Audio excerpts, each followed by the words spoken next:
तो चलिए सबसे पहले हैप्पी न्यू ईयर आप सभी को। उम्मीद करते हैं कि साल 2025 काफ़ी सारी अच्छी चीज़ें लेके आएगा, गुड हेल्थ, गुड प्रॉस्पेरिटी, और साथ ही साथ बाजार में भी उम्मीद करते हैं कि अच्छा खासा हमें रिटर्न देखने को मिले साल 2025 में। Manas sir, good morning and wish you a very happy new year.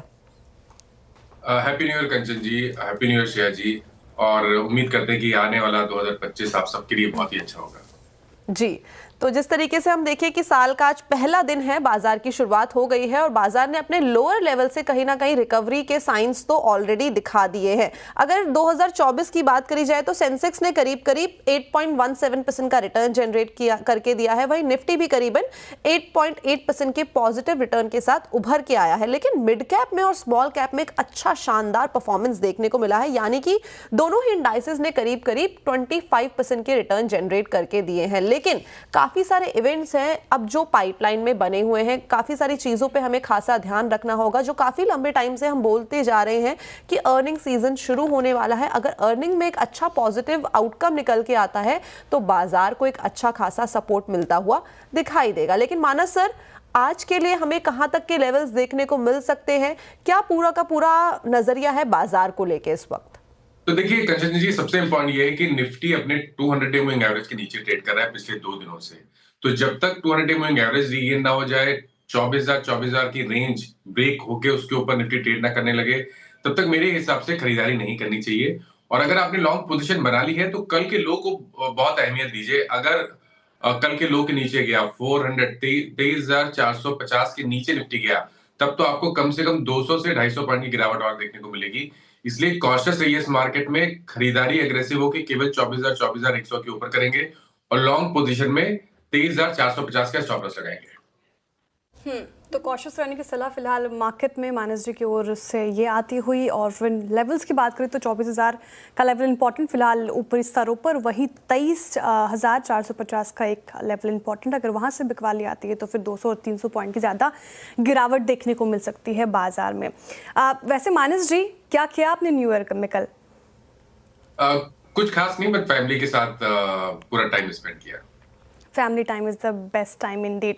खैर, अब शो में आगे बढ़ते हैं और हमारे कॉलर्स के साथ जुड़ते हैं। सबसे पहला कॉलर हमारे साथ जुड़ रहे हैं Vinayak ji. Vinayak ji, good morning, happy new year. अपना सवाल पूछिए। Good morning, happy new year madam जी। मेरा सवाल है, सेरा जो है, सेरा का टाइल्स का मैंने स्टॉक लिया है 10 क्वांटिटी में। वो लिया है 9,200 में, तो अभी ये भाव गिर के 7,600 तक आ गया है, तो उसको होल्ड करना चाहिए या एग्जिट होना चाहिए? स्टॉप लॉस मेंटेन किया था आपने विनायक जी? नहीं। फिलहाल लॉस में काफ़ी मानस जी इस पर्टिकुलर काउंटर में सेरा, और आज भी ये कुछ खास परफॉर्म कर नहीं रहा। लेकिन 6 महीने में अगर आप देखेंगे तो उसने नेगेटिव रिटर्न दिया है, कम से कम 13% से ज़्यादा गिर गया है स्टॉक। सेरा में पोटेंशियल नज़र आ रहा है मानस जी, क्या करना चाहिए? होल्ड करें, लॉस सहते रहें, या फिर स्टॉप लॉस लगाकर फिर लॉस बुक करना ही एक रास्ता है? क्या लगता है आपको? तो देखिए, अक्टूबर तक हमने बड़ी गिरावट स्टॉक में देखी। 10,700 से लोअर टॉप लोअर बॉटम बन रहे थे। अक्टूबर के बाद से अगर आप देखेंगे, उसके बाद कहीं ना कहीं ये जो गिरावट है वो थमी है। बेस बनाने की कोशिश हो रही है 7,000 और 6,500 की रेंज में। तो स्टॉप लॉस बड़ा जरूर है, लेकिन क्योंकि इन्होंने ऑलरेडी बड़ा लॉस ऑलरेडी होल्ड किया हुआ है, इसलिए मेरे हिसाब से अब आप बने रह सकते हैं। 65 मिनट के स्टॉप लॉस से आप बने रहिए पोजीशन में। और देखिए, इंपॉर्टेंट ये कि एक बार ये 8,100 के ऊपर निकले तो ये मान के चलिएगा कि यहाँ पर रिवर्सल है, और उस केस में आपको 9,500 तक के स्तर देखने को मिल सकते हैं। तो फिलहाल के लिए बने रहिए और 6,500 ही एक स्टॉप लॉस से जो आप लगा सकते हैं। बढ़िया। तो ये थी राय सेरा के ऊपर। चलिए आगे बढ़ा जाए और चला जाए हमारे दूसरे दर्शक के पास। मुंबई से हमारे साथ जुड़े हैं Puneet ji. Puneet ji, good morning and wish you a very happy new year. Same to you madam, same to you and all the team of CNBC Awaaz. Ma'am, मेरे पास 75 शेयर्स हैं वाटेक वाबैक के एट 340, जो मैंने परचेज किए थे जनवरी 23 में, एंड इन जुलाई 24 में मैंने अपना प्रिंसिपल उसको विड्रॉ कर लिया है 1340। अभी मेरे पास 50 शेयर्स अभी भी होल्ड किए हुए हैं, तो मेरा ये मानना है कि अभी इसको होल्ड करें कि एग्जिट करें इसमें से। बढ़िया, अच्छे रिटर्न आ गए, इतने बढ़िया शानदार रिटर्न देखने को मिल गए और आज तो ये खबरों में भी बना हुआ है स्टॉक, क्योंकि इसको चेन्नई पेट्रोलियम से एक 145 करोड़ का ऑर्डर मिला है फॉर डिजाइनिंग, इंजीनियरिंग, इस सप्लाई के लिए, फैब्रिकेशन के लिए, पूरे के पूरे वाटर पाइपलाइंस में। और आज भी एक अच्छा अप मूव दिख रहा है। अगर पिछले एक साल की बात करी जाए ना यहाँ पे, तो इसने जनरेट करके दिया है करीबन 160% का रिटर्न। वाटेक वबाक की यहाँ पे बात हो रही है। मानस सर, 340 की खरीद है और इस टाइम पे जो शेयर है वो ट्रेड कर रहा है 1656 पे। अच्छा खासा प्रॉफिट तो आ गया है। प्रॉफिट लेके घर बैठा जाए और दूसरे काउंटर्स पे इन्वेस्ट किया जाए या यहीं पे हम टिके रहें? देखिए, पिछला जो एक साल था 2024 था, उसमें तो स्टॉक ने बहुत ही बढ़िया रिटर्न दिए हैं। ध्यान रखिए, अप्रैल और मई में एक ब्रेकआउट चार्ट्स पे देखने को मिला था 1000 के ऊपर। उसके टारगेट 1900 रुपए के आसपास के आते थे और वो 1900 के टारगेट अभी कुछ दिनों पहले, कुछ हफ्तों पहले स्टॉक ने ऑलरेडी टेस्ट कर लिए हैं। तो टेक्निकली अगर बात करिए तो टारगेट तो ऑलरेडी अचीव हो चुके हैं, बट क्योंकि ये पोजीशन में बने रहना चाहते हैं तो एक स्टॉप लॉस लगा लीजिए 1490 का। 1490 का लेवल अगर ब्रेक हो, उसका मतलब ये होगा कि 20 वीक मूविंग एवरेज के नीचे स्टॉक फिसला है। तो 1490 के स्टॉप लॉस से पोजीशन में बने रहिए। अब जो नई रैली है वो तभी शुरू होगी जब 1780 के ऊपर स्टॉक निकलेगा, और 1780 के ऊपर निकला तो कम से कम आपको 2000 तक के भाव स्टॉक दिखा सकता है। ठीक है, तो ये राय इस पर्टिकुलर काउंटर में 1490 का स्टॉप लॉस मेंटेन करके चले फिलहाल। अब अगली कॉलर के साथ हम जुड़ते हैं और संतोष सिंह जी हमारे साथ जुड़ रहे हैं टाटा से। Santosh ji, good morning, happy new year. अपना सवाल पूछिए। Same to you ma'am. Actually intraday purpose से त्रिवेणी इंजीनियरिंग 494 पे बाय किया 8000 quantity for short term period. What should I do? Now it's trading very low 458 something. ठीक है, त्रिवेणी इंजीनियरिंग की बात की ना आपने? त्रिवेणी इंजीनियरिंग पे सवाल है। ठीक है सर, इंट्राडे के लिहाज से इन्होंने खरीदा था, उसके बाद से अभी शॉर्ट टर्म में ही ये चल रहे हैं, शॉर्ट टर्म नज़रिया है, लेकिन स्टॉक को अभी फ़िलहाल उतना बेटर परफॉर्म नहीं कर रहा और लॉस में है काफ़ी ज़्यादा। क्या करना चाहिए? क्या रणनीति इस पर्टिकुलर काउंटर में रहेगी इनकी? देखिए, पहली चीज तो ये कि अगर आपने पोजीशन इंट्राडे के हिसाब से बनाई थी तो आपको इंट्राडे में ही निकलना चाहिए था, चाहे वहां पर पोजीशन में लॉस होता या तो प्रॉफिट होता। लेकिन अब आपने क्योंकि पोजीशन को होल्ड कर लिया है तो आपके पास एक ही रास्ता है, 440 के नीचे स्टॉप लॉस लगा के पोजीशन को होल्ड करिए। अगर 480 480 रुपए के ऊपर स्टॉक निकलेगा, उसके ऊपर सस्टेन करेगा, तो वापस आपको 520 530 के भाव दिखा सकता है। बट फिलहाल के लिए बने रहिए। हालांकि जो बिल्कुल शॉर्ट टर्म ट्रेंड है वो बहुत पॉजिटिव नहीं लगता है, तो आप स्टॉप लॉस जरूर लगाइएगा। इस बार स्टॉप लॉस लगा के पोजीशन को होल्ड कर सकते हैं। कितने का स्टॉप लॉस सर? कितने का स्टॉप लॉस मेंटेन करें? 440 का स्टॉप लॉस लगा रहे हैं। 440 जी, बढ़िया। तो ये कभी कभी जो फेयर होता है ना कि इंट्राडे में हम पोजीशन तो ले लेते हैं लेकिन लॉस बुक करने का फेयर, तो ये हमें काफ़ी बड़ा लॉन्ग टर्म में लॉस दे के चला जाता है, जिसका एक एग्जांपल हम सामने ही इस टाइम देख सकते हैं। चलिए खैर आगे बढ़ा जाए और डायरेक्टली चला जाए दिल्ली एनसीआर यानी कि नोएडा। पीके शर्मा जी हमारे साथ जुड़े हैं। Sharma ji, good morning. Good morning, happy new year. Happy new year sir जी। बढ़िया सर, क्या सवाल है आपका? मेरा सवाल है टीसीआई एक्सप्रेस के ऊपर। मैंने 7-8 महीने पहले खरीदा था 1248 के ऊपर, क्योंकि पी देख के खरीद लिया था, लेकिन उसके बाद वो नीचे आने लगा। स्टॉप लॉस मैंने लगाया नहीं, मैंने सोचा एवरेज करके कर लूं, अगर नीचे आया भी तो क्या करूं। तो काफ़ी यहाँ पे लॉस तो हो गया है, 450 का पर शेयर लगभग अगर मान के चले हम टीसीआई एक्सप्रेस में। और पिछले एक साल की ट्रेजेक्ट्री देखी जाए तो 41% नेगेटिव रिटर्न इसने जनरेट करके दिए हैं। एक कॉन्टिन्यूसली लूजिंग स्ट्रीक में ये बना हुआ है, चाहे हम कोई भी टाइम फ्रेम देख ले, 1 साल का देख ले, ईयर टू डेट का देख ले, और अगर पिछले 5 साल का चार्ट देखें तो यहाँ पे भी कोई बड़े रिटर्न आते हुए नहीं दिखाई दे रहे हैं। एक बहुत ही कम रिटर्न यानी कि केवल 11 से 12% का रिटर्न जनरेट करके दिया है पिछले 5 सालों में। लेकिन आज आगे की ट्रेजेक्ट्री मानस सर कैसी है? बिकॉज जो खरीदारी की गई है वो अपने लगभग हाई लेवल्स के आसपास की गई है, वहां से स्टॉक काफी ज्यादा करेक्ट ऑलरेडी हो गया है। सबसे मेन चीज है कि स्टॉप लॉस है नहीं। क्या ये टाइम ठीक है कि यहाँ पे हम एवरेजिंग कर ले या लॉस बुक कर ले? टाइम की कोई चिंता नहीं है। तो देखिए, ध्यान रखिए, 2021 में ये रैली स्टार्ट हुई थी 820 रुपए से, वहां से लेकर 2500 रुपए तक स्टॉक गया, वहां से गिरावट देखने को मिली और वापस उसी जगह पर जो 2021 में जहां से रैली स्टार्ट हुई थी वहीं पर आकर खड़ा हो गया है। अब आपको ध्यान ही रखना है कि अगर ये 790 के नीचे गया तो गिरावट कंटिन्यू बढ़ेगी। 600 रुपए तक के टारगेट उस केस में देखने को मिल सकते हैं। स्ट्रक्चर वीक है, कभी कोई उछाल मिले तो निकलने की कोशिश करनी है। फिलहाल के लिए अगर आप बने रहना चाहते हैं तो केवल आपको एक स्टॉप लॉस लगाना है 790 का, उसके नीचे लेकिन डेफिनेटली आपको निकलना ही पड़ेगा। ठीक है, 790 का स्टॉप लॉस मेंटेन करके इस पर्टिकुलर काउंटर में आप चलें और उससे नीचे आता है तो एग्जिट की सलाह फिलहाल इस स्टॉक में आपको दी जाएगी। अब अगले कॉलर के पास बढ़ते हैं और अभिलाषा जी हमारे साथ जुड़ रही हैं गाजियाबाद से। Abhilasha ji, good morning. Good morning. Abhilash ji, माफ कीजिएगा, गुड मॉर्निंग सर, अपना सवाल पूछिए। मैंने लार्सन एंड टुब्रो 3650 पर करीब 200 शेयर लिया था, काफी मोटा इन्वेस्टमेंट मैंने किया था इस उम्मीद में कि ये करीब 4000 का टारगेट पर जो है ये अचीव करेगा। पर ये जो है जब से मैंने लिया है करीब एक सप्ताह पहले से, तब से वो नीचे की तरफ ही ट्रेंड दिखा रहा है।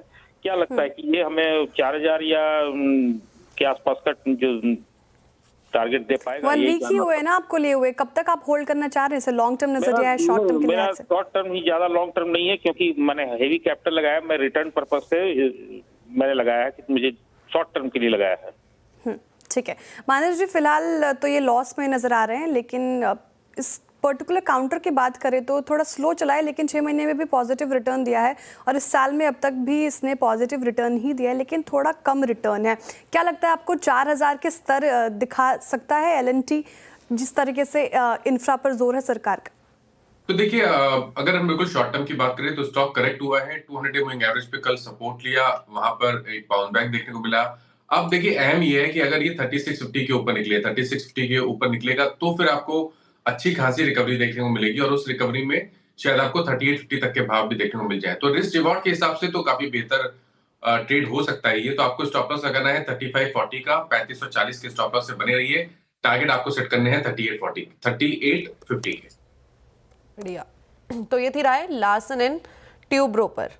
ठीक है, ये सवाल जवाब का सिलसिला तो चलता रहेगा, लेकिन मानस सर ये बताइए कि हर साल जैसे हमें कुछ ना कुछ एक सीख दे के जाता है, ये साल यानी कि साल 2024 आपके लिए आपको क्या सीख दे के गया? देखिए, ये मार्केट है कंचन जी, और हम लोग तो पिछले 20 साल 25 साल से यही करते आ रहे हैं, सीखते जा रहे हैं। और इस साल ये पॉइंट नहीं है, यहाँ तो एवरी डे ईच डे कुछ ना कुछ ऐसा चार्ट पे दिखता है ऐसा उसको देख के लगता है कि नहीं, हमें ये जरूर अपनी डायरी में नोट कर लेना चाहिए। ये एक सीख होती है। जब भी कोई चार्टिस्ट होता है स्पेशली, तो कभी वो ये नहीं कह सकता मैंने पूरा सीख लिया। तो ये तो कंटिन्यूअस प्रोसेस है, और शायद हम लोग आने वाले 2025 में भी पता नहीं कितनी ऐसी चीजें हैं जो नई चीज देखेंगे चार्ट पे, और नई चीज अपनी जो नोटबुक है उसमें जरूर डालेंगे। जी, तो लर्निंग नेवर एंड्स, यानी कि जो सीखने की प्रक्रिया होती है इसका कोई एंड नहीं होता, ये लाइफ टाइम जर्नी है जो चलती ही रहती है।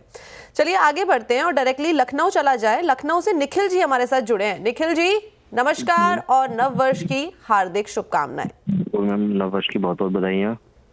जी, आपका सवाल? मैम, मेरे पास कोचिन शिपयार्ड के शेयर है 126 और 2672 के रेट पे खरीदे, तो मुझे उसके बारे में जानना है कि बढ़ेगा कि होल्ड करूं या एग्जिट करूं।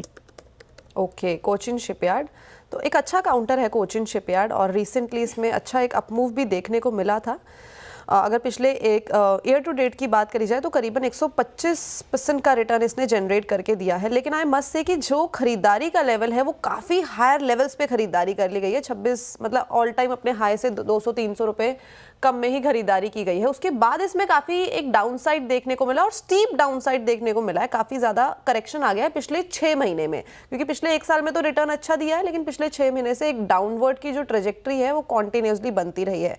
मानस सर, अब यहाँ पे क्या करना है? क्या यहाँ पे थोड़ी बहुत एवरेजिंग करके प्राइस को मैच किया जाए और लॉन्ग टर्म के लिहाज से रख लिया जाए, या यहाँ पे अपने लॉस को बुक कर लिया जाए?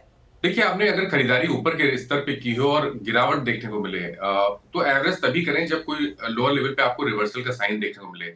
और कोची शिपयार्ड के केस में ऐसा कहीं पर भी कोई भी रिवर्सल का साइन नहीं देखने को मिला है। और उस रिवर्सल का अगर हम पॉइंट की बात करें तो वो 1750 है। अगर 1750 के ऊपर निकले तभी यहाँ पर क्वांटिटी ऐड करनी चाहिए, उससे पहले क्वांटिटी ऐड मत करिए। आप अगर बने रहना चाहते हैं तो 1440 का स्टॉप लॉस जरूर लगा लें। फिलहाल के लिए सेक्टर नेगेटिव लगता है। ठीक है, फिलहाल के लिए नेगेटिव स्ट्रक्चर, स्टॉप लॉस बता दिया गया आपको, वो मेंटेन करके कोचिन शिपयार्ड में चले फिलहाल। अब अगले कॉलर के पास जाते हैं और अंकुश जी हमारे साथ जुड़ रहे हैं चंद्रपुर से। अंकुश जी गुड मॉर्निंग, आपका नववर्ष मंगलमय हो। गुड मॉर्निंग मैडम, आपको भी हैप्पी न्यू ईयर। आप सभी CNBC आवाज सभी टीम को हैप्पी न्यू ईयर। जी शुक्रिया। अपना सवाल। मैडम मेरे पास VST इंडस्ट्री के 500 स्टॉक है लॉन्ग टाइम के लिए। लॉन्ग टर्म कितने साल के लिए रख रहे हैं आप? 1 साल, 2 साल, 3 साल? नहीं, मेरा नजरिया तो 5 साल 10 साल के लिए है। ठीक है ठीक है ठीक है। अब मानस जी 5 से 10 साल के लिए स्टॉक VST इंडस्ट्री ये पोर्टफोलियो में बनाकर चल रहे हैं, और इस पर्टिकुलर काउंटर को अगर आप देखेंगे तो 6 महीने में हालांकि थोड़ा करेक्शन दिखाई है इसने 10% के करीब, लेकिन 1 महीने में ये 4% का रिटर्न इसने जनरेट करके दिया है VST इंडस्ट्रीज ने। कैसा लग रहा है चार्ट? क्या इंडिकेट करें? स्ट्रक्चर स्ट्रांग लग रहा है? बने रहने की सलाह है फिलहाल? देखिए, कुछ स्टॉक चार्ट्स पे होते हैं जहां पर ट्रेंड दिखता है और कुछ स्टॉक ऐसे होते हैं जहां पर ट्रेंड नहीं दिखता है, कंसोलिडेशन दिखता है, और वो कभी-कभी वो बड़ी रेंज में कंसोलिडेशन दिखता है। तो VST इंडस्ट्रीज उन्हीं में से एक है जहां पर पिछले करीब अगर हम 6 साल 7 साल की बात कर लें तो एक बड़ी रेंज में कंसोलिडेशन हो रहा है। 275 तो 300 पे सपोर्ट है, ऊपर की तरफ 400 से लेकर 450 पे रेजिस्टेंस है। तो आपकी ट्रेडिंग स्ट्रेटेजी यही रहेगी कि लोअर लेवल पे बाइंग करके ऊपर की तरफ एक बार प्रॉफिट जरूर बुक करें। फिलहाल के लिए जो लोअर बैंड है उसके आसपास ट्रेड कर रहा है, तो 290 के स्टॉप लॉस से बने रहिए। यहाँ पे आपका नजरिया इंपॉर्टेंट नहीं है, आपके लेवल्स इंपॉर्टेंट है। अगर ऊपर की तरफ आपको 450 से 400 पे बेचने को मिले तो वहां पर निकलिएगा जरूर, और फिर फ्रेश खरीदारी तब करिए जब ये 500 रुपए के ऊपर निकले। सर आपने कहा कि लोअर लेवल्स पे खरीदारी करें, कौन से लेवल्स लोअर लेवल पे अभी इंपॉर्टेंट लग रहे हैं? अगर स्टॉक करेक्ट होता है तो फिर कहाँ एवरेजिंग करें? तो देखिए, एवरेज आपको गिरावट पे नहीं करना है, एवरेज तभी करें जब कोई रिवर्सल का साइन देखने को मिले। अभी तक कहीं पर कोई रिवर्सल का साइन नहीं है। आपको केवल एक ही काम करना है, अपनी जो पोजीशन है उसपे 300 रुपए का स्टॉप लॉस लगा लें। ओके, तो ये थी राय VST इंडस्ट्रीज पर। और अब आगे बढ़ा जाए, और जो हमारे अगले दर्शक हैं बैंगलोर से हमारे साथ जुड़े हैं अभिषेक जी। Abhishek ji good morning. अभिषेक जी आवाज आ रही है बैंगलोर तक मेरी? Yes, madam. Am I audible? Yes, you are. Yes. Happy New Year to CNBC Happy New Year, sir. Happy New Year. Ma'am मेरा सवाल ये था, मैंने अडानी पावर के 156 शेयर्स बाई किए हैं 758 पर share, and now like for long term. So मुझे जानना था मैं ये शेयर होल्ड करूँ या like what is the suggestion? Okay, तो काफी हायर लेवल्स पे खरीदारी कर ली। स्टॉप लॉस नहीं लगाने का सोचा? नहीं, स्टॉप लॉस नहीं लगाया था, बीच में एवरेज करने का सोचा था, बट लाइक डिसीजन नहीं बना पाया। पिछले 1 साल की बात करी जाए तो इसने 0% रिटर्न दिया है। ईयर टू डेट की मैं बात कर रही हूँ। तो ये साल डेफिनेटली साल 2024 तो अडानी पावर के फेवर में आता हुआ नहीं दिखाई दिया है। आज से 3-4 दिन पहले ये काफ़ी ज़्यादा बज़ में था, बिकॉज ऑफ पूरा का पूरा अडानी ग्रुप ही उस टाइम पे बज़ में था, लेकिन आज भी इसमें थोड़ा सा एक स्लाइड डाउन ट्रेंड दिखाई दे रहा है। मानस सर, आगे क्या एक्सपेक्ट कर सकते हैं हम 2025 से, क्योंकि 2024 तो इसके लिए फ्रूटफुल नहीं साबित हुआ है डेफिनेटली। देखिए, यहाँ पर आपको स्तर ध्यान रखने हैं, लेवल्स ध्यान रखने हैं। तो अगर 600 के ऊपर निकलेगा तभी यहाँ पर कोई मीनिंगफुल रिकवरी या बाउंस बैक देखने को मिलेगा। तो 600 के ऊपर आप पॉजिटिव हो सकते हैं, क्वांटिटी को ऐड कर सकते हैं। बट फिलहाल के लिए लोअर लेवल पे अगर आप देखेंगे तो 475 से लेकर 440 की रेंज में मल्टीपल सपोर्ट्स दिखते हैं। तो 440 के स्टॉप लॉस से आप पोजीशन को होल्ड कर सकते हैं, बट अभी तक का स्ट्रक्चर पॉजिटिव नहीं है, ध्यान रखिएगा इस बात का। इसलिए इस गिरावट पे खरीदारी ना करें, खरीदारी केवल 600 रुपए के ऊपर करें। 40 का एक स्टॉप लॉस मेंटेन करके चले फिलहाल इस पर्टिकुलर काउंटर में। आगे बात करेंगे और भी सवाल लेंगे, लेकिन फिलहाल वक्त हो चुका है एक ब्रेक का। ब्रेक के बाद फिर हाजिर होते हैं।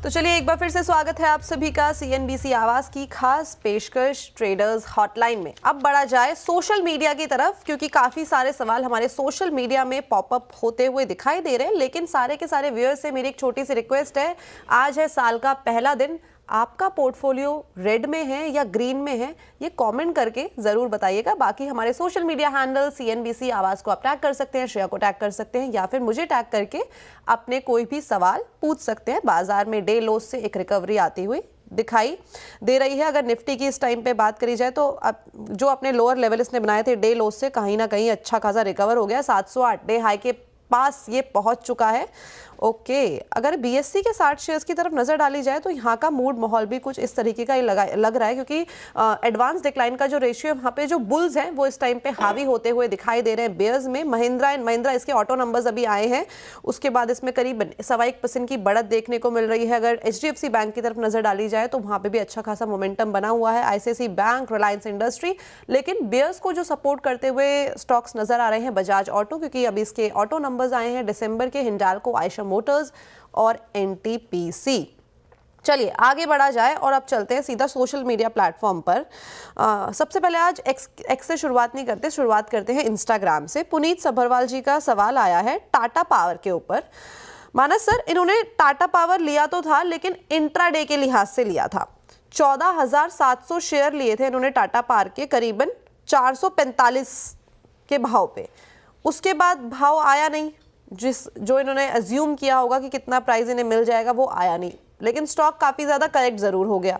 391 पे करंटली ये ट्रेड कर रहा है। अब ये फंस चुके हैं, अब क्या करा जाए, किस तरीके से इस लॉस को हम लेके चले? या तो लॉस बुक कर लिया जाए या यहाँ पे इंतजार करें और प्रॉफिट की उम्मीदें करें? Over to you sir. तो देखिए, प्रॉफिट का इंतजार करना ठीक नहीं रहेगा, लेकिन कभी कोई उछाल मिले तो वहां पर छोटे मोटे लॉस में निकल जाए तो बेहतर रहेगा। अभी तक का स्ट्रक्चर नेगेटिव लगता है, इम्पॉर्टेंट मूविंग एवरेजेस के नीचे ट्रेड कर रहा है और पैटर्न को देख के लग रहा है कि 360 रुपए की तरफ जा रहा है। वेल, तो ये थी राय टाटा पावर के ऊपर। अगला सवाल जो है ये हमारे सोशल मीडिया प्लेटफॉर्म एक्स पे आया है रजनी जी का। इनका सवाल है बीडीएल के ऊपर। भारत डायनामिक्स के इनके पास 530 शेयर हैं और जो खरीदारी का भाव है वो है 1291, और इस टाइम पे करंट मार्केट प्राइस देखा जाए तो वो भी कहीं ना कहीं करेक्ट हो गया है, 1126 पे करंटली ट्रेड कर रहा है, यानी कि अपने खरीदारी के भाव से नीचे आ चुका है। इसमें क्या राय बनती है सर? देखिए, स्ट्रक्चर तो यहाँ पर भी निगेटिव है, यहाँ पर भी उछाल पे निकलने की कोशिश करनी है। फ्रेश खरीदारी 1210 रुपए के ऊपर करनी है। ऑलरेडी जो लॉन्ग पोजीशन बना ली गई है उसमें 1084 का स्टॉप लॉस जरूर लगा लें। ठीक है, 1084 का स्टॉप लॉस मेंटेन करके चलिए फिलहाल इस पर्टिकुलर काउंटर में।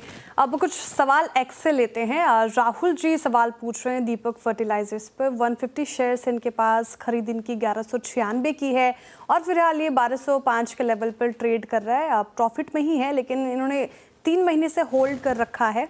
मानस जी कैसा लग रहा है? चार्ट्स क्या इंडिकेट कर रहे हैं? 6 महीने में इसने अच्छा खासा रिटर्न दिया अपने निवेशकों को, 75% से ज़्यादा, और लेकिन 1 महीने में थोड़ा करेक्ट हुआ है। एक तो ये स्पेस आपको कैसा लगता है फर्टिलाइजर्स और केमिकल वाला, साथ ही इस पर्टिकुलर काउंटर पे भी राय आपकी? ये फर्टिलाइजर और केमिकल स्पेस में ट्रेडिंग अपॉर्चुनिटी बहुत ही बढ़िया मिलती है, तो कभी भी आपको ट्रेडिंग अपॉर्चुनिटी मिले तो ट्रेड करके निकल जाना बेहतर रहता है। बहुत लंबे समय के लिए मेरे ख्याल से, क्योंकि बहुत न्यूज ड्रिवन ये सब स्टॉक्स रहते हैं, तो इसलिए लंबे समय के लिए मेरा रिकमेंडेशन नहीं रहेगा। लेकिन शॉर्ट टर्म के लिए आप दीपक फर्टिलाइजर में भी बने रह सकते हैं, क्योंकि स्टॉक करेक्ट हुआ है। 120 वीक और 100 डे मूविंग एवरेज पे सपोर्ट किया है। 1100 के स्टॉप लॉस से बने रहिए। 1250 के ऊपर निकलेगा तो 1325 रुपए तक के प्राइस स्टॉक दिखा सकता है। 1325 तक के प्राइसेस में आपको देखने को मिल सकते हैं। फिलहाल बने रहने की सलाह है। अगला सवाल लेते हैं। अभिषेक जी ने एक्स पे सवाल पूछ रहे हैं, एसबीआई पे पूछ रहे हैं और इन्होंने कॉल ले रखी है एसबीआई की 25 जैन की 810 की। क्या लग रहा है सर, क्या रणनीति इस पर्टिकुलर काउंटर में अभिषेक जी मेंटेन करके चलें? तो देखिए, यहाँ पर स्ट्रक्चर निगेटिव है, लोअर टॉप लोअर बॉटम बन रहे हैं, 200 मूविंग एवरेज के आसपास कंसोलिडेशन हो रहा है। कॉल में जो पोजीशन बनाई गई है वहां पर आपको एक स्टॉप लॉस लगाना है 785। इसके नीचे अगर जाए, 785 के नीचे जाए, तो आपको अपनी कॉल की पोजीशन से एग्जिट करना है। स्ट्रेंथ तभी देखने को मिलेगी अगर स्टॉक 810 रुपए के ऊपर निकलेगा। अगर 810 रुपए के ऊपर निकला तो फिर आपको करीब 25-30 रुपए का मूव और देखने को मिलेगा। बट ध्यान रखिए, ये स्ट्रक्चर वीक है, इसलिए यहाँ पर कोई बहुत बड़े प्रॉफिट की उम्मीद ना करिए। छोटे मोटे लॉस में अगर निकल जाए तो बेहतर स्ट्रेटजी रहेगी वो। ओके, तो ये थी राय एसबीआई के ऊपर। मानस सर, एक काउंटर है यूनाइटेड ब्रूरीज। कल अच्छा अपमूव दिखा है, आज भी अच्छा अपमूव दिख रहा है मॉर्निंग से। इसका मतलब ये है कि ईव में लोगों ने शानदार तरीके से पार्टी करी है, क्योंकि पिछले 6 महीने का रिटर्न देखेंगे तो 3% का रिटर्न है, और अगर आज का रिटर्न देख ले हम तो 1.5 से 1.25% तक ये चल चुका है। क्या यहाँ पे खरीद लिया जाए? ये पार्टी कंटिन्यू होगी या थमने वाली है? देखिए, दोनों नजरिए से, चाहे आप शॉर्ट टर्म के हिसाब से देखिए या तो लॉन्ग टर्म के हिसाब से देखिए, दोनों नजरिए से स्टॉक काफी बेहतर लगता है चार्ट्स पे। अगर एक शॉर्ट टर्म ट्रेडर है तो उसको करंट लेवल्स पे खरीदारी करनी चाहिए, 2025 के स्टॉप लॉस लगाने चाहिए और टारगेट आपको करीब करीब 2125 से लेकर 2150 की रेंज में देखने को मिल सकते हैं शॉर्ट टर्म में। वहीं पर लॉन्ग टर्म की बात करिए तो लॉन्ग टर्म के हिसाब से अगर आपके पास 6 से 8 महीने का समय हो तो शायद आपको यहाँ पर 2450 तक के स्तर देखने को मिल सकते हैं, लेकिन उस केस में लॉन्ग टर्म के हिसाब से आपको स्टॉप लॉस 1800 रुपए के नीचे लगाना पड़ेगा। तो लॉन्ग टर्म और शॉर्ट टर्म के लिए जो नजरिया है वो पॉजिटिव साइड पे बना हुआ है, लेकिन स्टॉप लॉस का आपको रखना होगा खासा ध्यान। चलिए, मेरा टाइम हुआ समाप्त, मैं लेती हूँ आपसे विदा, लेकिन मैं बाद में वापस से आऊंगी, आपके साथ जुड़ूंगी, लेकिन आप जाइए कहीं नहीं, क्योंकि जो मेरी को एंकर है श्रेया वो आपके साथ जुड़ी रहेंगी खिलाड़ी नंबर 1 के साथ। Manas sir, thank you so much. अब वक्त हो गया एक छोटे से ब्रेक का, बट आप बने रहिए CNBC आवाज के साथ।